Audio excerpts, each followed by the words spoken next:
You were 2-5 in the middle of last season. You guys are getting a lot of heat.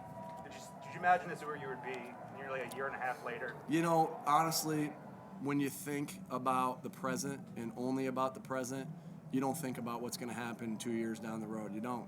You literally say, and I think that was the biggest lesson of being 2-5 is, hey, we got a big hole to climb out of.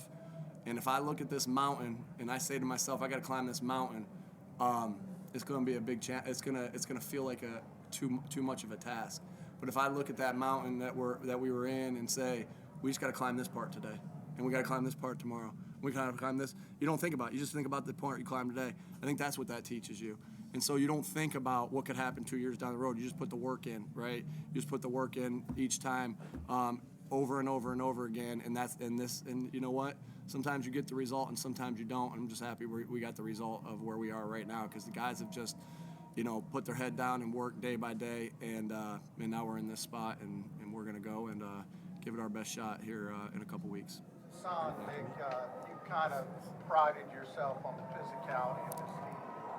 He kind of set the tone with the strip sack, and obviously you never hope anybody gets injured, but that completely changes the game. And you talk about game records on defense. You kind of wrecked that game. Yeah.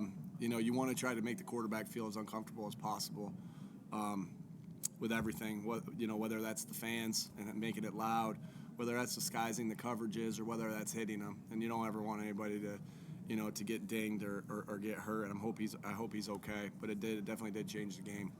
But those guys' jobs to hit the quarterback affect the game, and they sure did that today.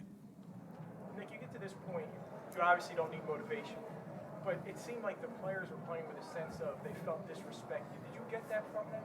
I think, I just think that we wanted to come out and make sure that we know how mentally and physically tough we are. And physically toughness is one part is about physicality, and the other part is about mentally tough. And we got mentally tough guys that have been through ups and downs, not only on the football field but in life.